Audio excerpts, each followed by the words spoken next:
Hi guys, welcome back to my YouTube channel. So if you have accepted that you're weird, feel free to stay, and by stay I mean make sure that you subscribe, and subscribe I mean make sure you turn on the post notification bell so that you get notified whenever I upload again. I didn't breathe for the old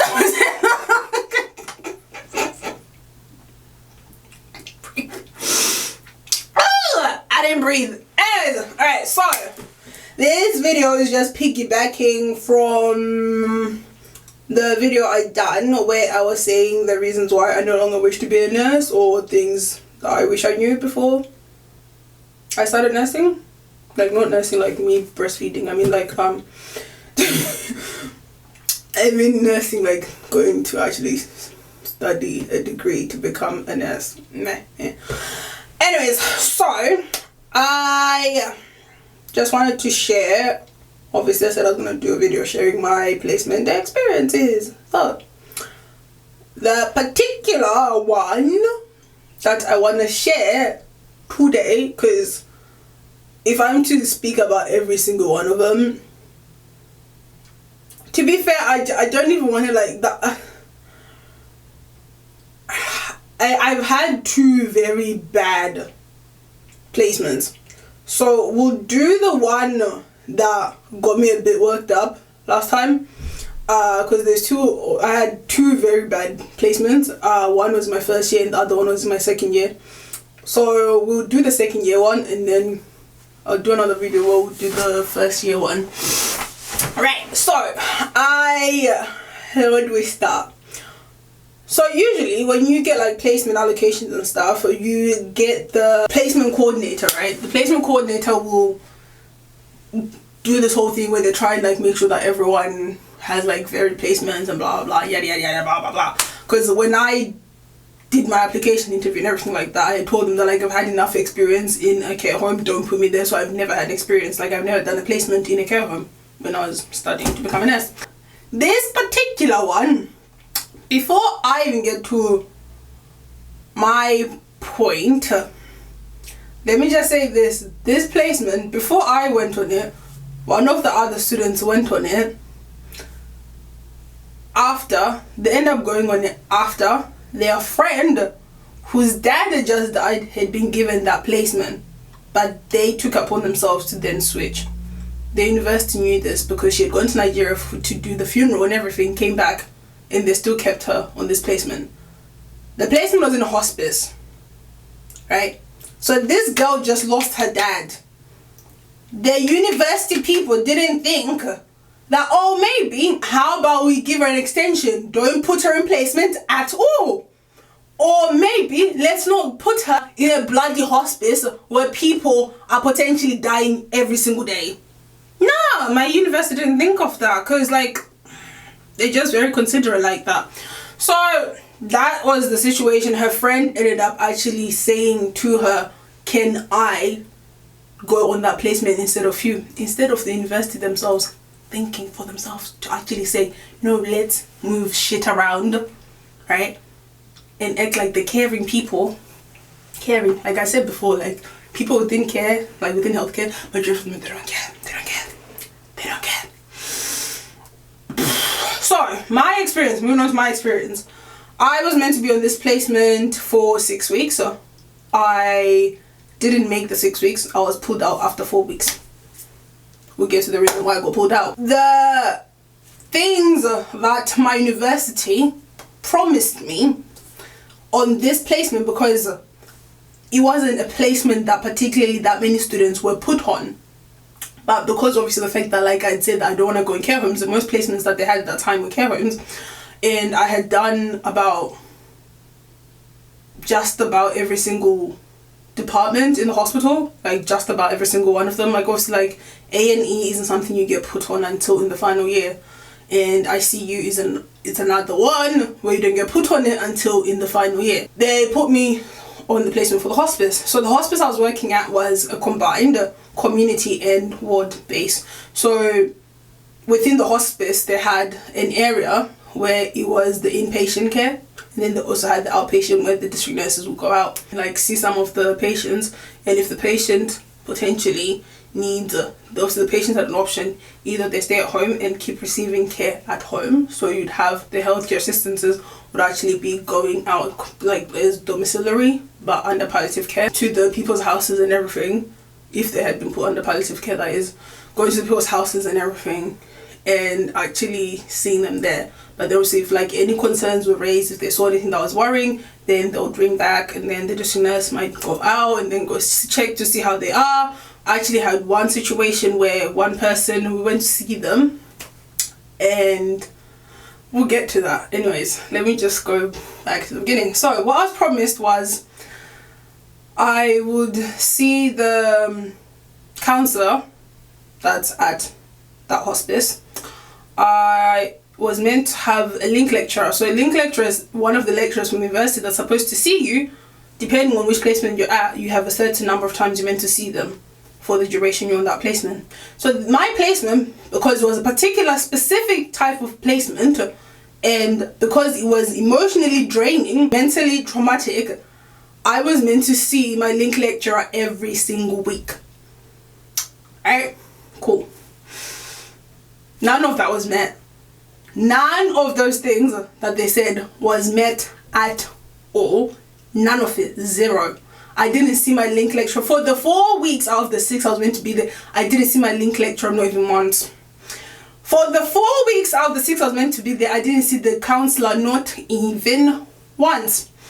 On top of this, I was also depressed. So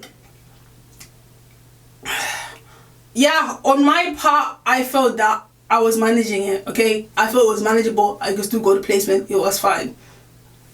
Because obviously I was like, okay, no, I should be okay, because I'm going to have all these other people that I will see. And if I'm struggling, I can always seek help and get them to kind of intervene. I done obviously my first week. It was fine.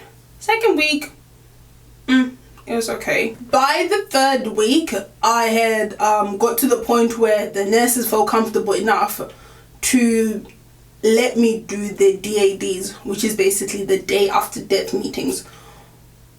This is a bit too much, like it's a bit TMI, so if you don't want to hear this, like I'll put a timestamp to when you can skip from here to the next part.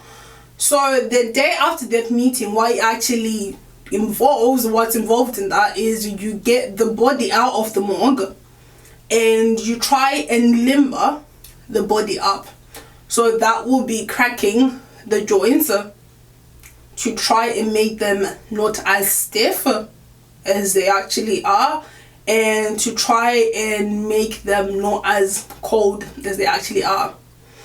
That's the definition I was given. That's the explanation I was given by the people I was working with. Once you've done that, you then take the person into the room that's next to the morgue. You lay them up in the bed.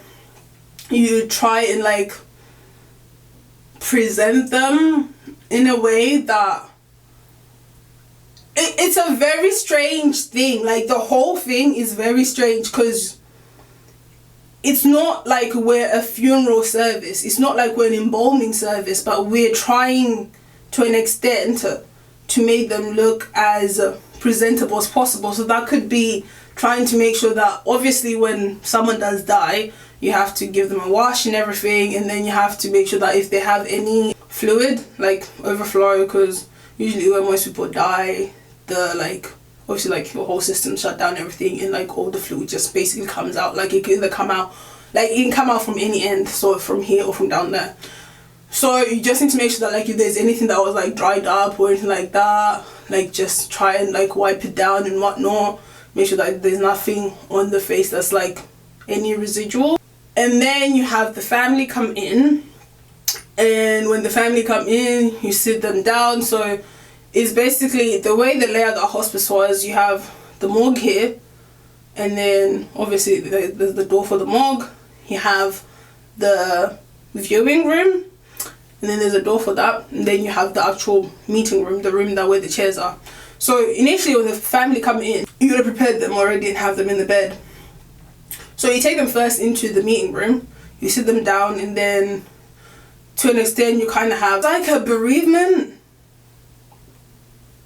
session. Like it's very strange. It's very, very strange. So if the family has any questions, basically they can ask you. If they want to know in detail how their relative actually like passed, then you can tell them if they want to, of which I never had anyone that actually wanted in detail. You usually within that meeting you also ask any questions in terms of a funeral plan, like if they're a funeral director and all that stuff, so that we get the details off them, so that they can either choose for us to get in contact with them or they can do it themselves. And then from that meeting, also if they have any questions they can ask, and then we have to try and answer them. And then from then on it will move to them going into the viewing room, right? And then after they view, like they get as much time as they need, and in that time when they're in the viewing room, you are sat in, like we were sat in the next room, like still in the meeting room, just in case if they needed our help with anything, or if someone felt like, just in case anything happened. So if someone felt like overwhelmed, of which obviously that's something to expect, or if someone was, I don't know how to explain, it's just a very weird thing, but like obviously you're sat in the other room, and while you're sat in there, obviously for me it's not a case of I'm the one that's had someone that's died. I've had one experience that I'm gonna get onto.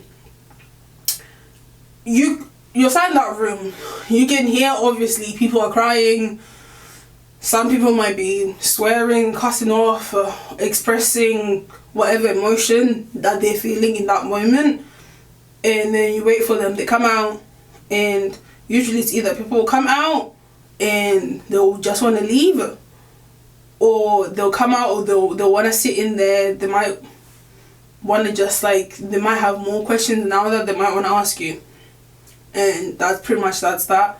And then when they leave, if they have agreed for us to speak with the funeral director, then we have to call the funeral director, and then the funeral director will come. When obviously the family has left, we have to get the body back in the body bag and then put it back in the morgue.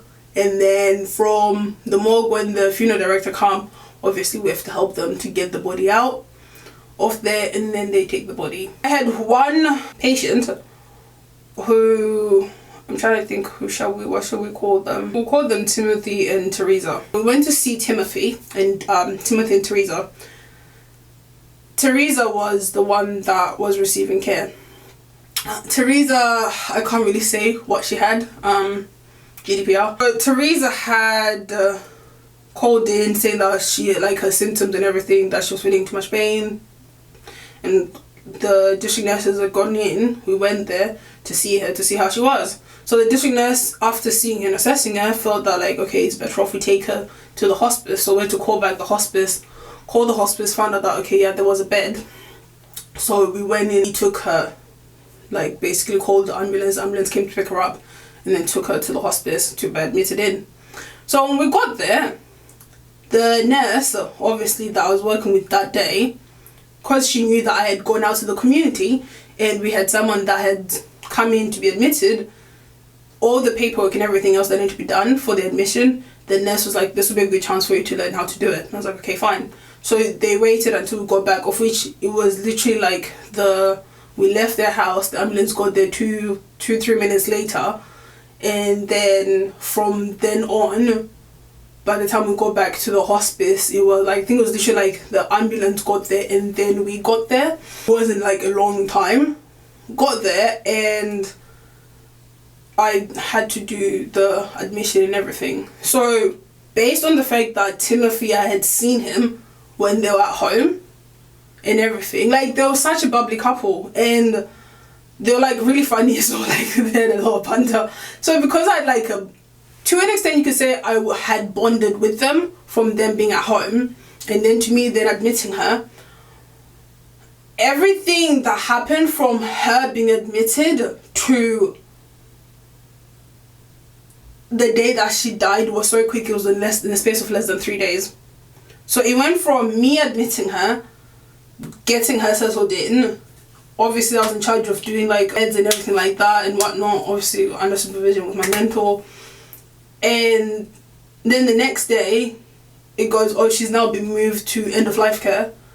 And then the next day, literally the next day, which I wasn't in,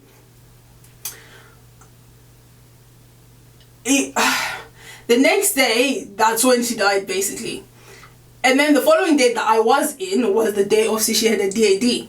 So when I got there, Timothy literally, like, this is the part where I feel like I don't know how or why nobody, like, the whole thing is just a very strange situation to be in. So Timothy felt a bond with me, and he looked at me to comfort him.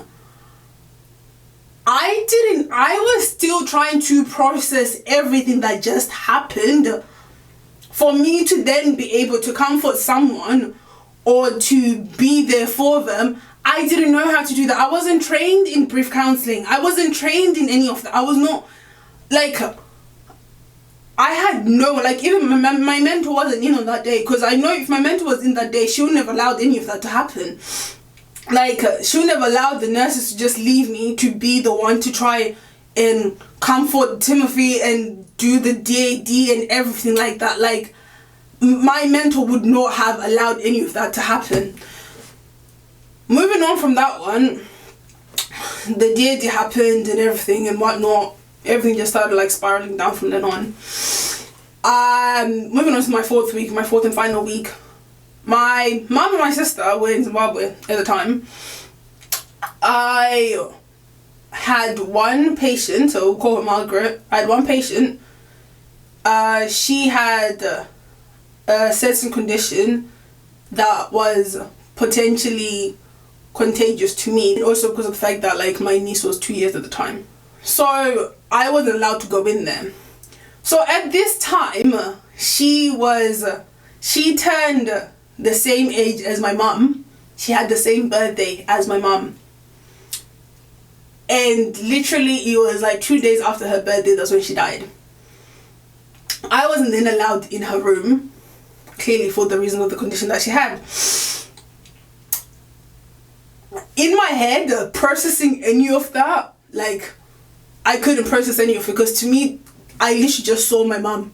Like, it sounds ridiculous because it's not, there was no resemblance at all, but just that common factor of the fact that they had the same birthday and they turned the same age, and then the fact that my mum was not in the country with me, to me, I just saw my mum, basically. Oh, why am I crying? Yeah, to me, I just saw my mum, and the whole thing was just, it was too much. And then my back then started acting up. I had, like, my back, I already have back problems anyway, but I got put out placement, and then got taken into, like, occupational health check and everything like that. Like, my mentor actually was the one that called my university and said that I don't think Edna's coping well with being here, so I think she needs to stop placement. Not my university coming to see me and potentially assessing and seeing how I'm doing. No, my mentor was the one who decided to say that. My mentor actually cared for me more than my university. Anyway, whatever. My mentor then called the university can't, then they ring me, they're like, okay, so you're not going back to to the placement. I was like, okay, fine. And then they do a occupational health check, and after the occupational health check, they write a letter. The letter, because me at that time, I was so detached from everything that was happening, the letter literally covered themselves because of the fact that the things that they promised me that I would have, they didn't deliver it. So they made sure that they covered themselves. The dean of my university had to get involved in this, and he also had to sign the letter. So I couldn't say anything from anything that happened at that time. Like, I could not do anything further at all because of the letter that I signed off the... Anyways, the conditions that the university told me where if you want to proceed doing your course, so we suggest that you go for therapy. And the therapist that they gave me, at this time I moved back home. It took me 2.5 hours every day for me to get to uni for lectures. Obviously, when I was on placement, I would book an Airbnb to be closer, because obviously, like starting at 7, I'm not going to be living like at 4 a.m. in the morning. There's no trains anyways that are running at that time from where I live. They gave me a therapist that lived near the university. I was living at home, right? So please tell me, how do you expect me to make the journey, 2.5 hour journey to go see a therapist, to go see somebody I don't know, somebody you chose for me? I didn't choose them, you chose them for me. You expect me to go see them for 45 to an hour and then make my way back home, and you expect me to do this 3 times a week just so you can cover yourself. You can cover yourself for what you did wrong, basically. And then after that, that's one of the main and only things that they suggested, and they're like, we'll also want you to go for occupational health check after this certain period of time. We're going to give you time off, and then you go for occupational health check, and then they can see if you're still fit to go back on placement. That was it. That was literally it. That's all they done, and that was it. Like, there was nothing else. And from the fact that obviously I couldn't go to see that therapist, yeah, when I went back for the occupational health check, yeah, the woman cleared me. She cleared me, but she was very hesitant. She cleared me to go back on placement. But I feel purely this was more due to the fact that they feared the fact that if I actually came to my senses quick enough, I could have done something about this and they'll be in trouble for it. Basically. Other crazy thing is the fact that they don't tell you how, like, I'm not gonna lie to you, that placement, I became so desensitized to death, to the point that when someone, if I heard that, like, oh, this person died, I was just literally just like, okay, and what? Like, that's literally how desensitized to death I was. I was just like, if someone's like, oh my god, this person, look, oh, this person died, and I'm just like, I got desensitized to death. I'm not gonna lie to you, I got desensitized to death to the point where it was just, I was just numb. Like, I was literally numb to it. Anyone can say that this is, I'm just like, but anyways, yeah, that's one of my experiences, my worst experiences when I was doing nursing. My worst experiences, like that one, I will never forget it. I just wanted to share that experience with you. That's pretty much all I had for this video. And I don't know, do what you want with this video. I'm not even gonna say like comment, like, share, like, it sounds very weird to say any of those things regarding the context of the video. So do what you want with this video. I just needed to share that experience that I had with you all, and until next time, I will see you in the next video.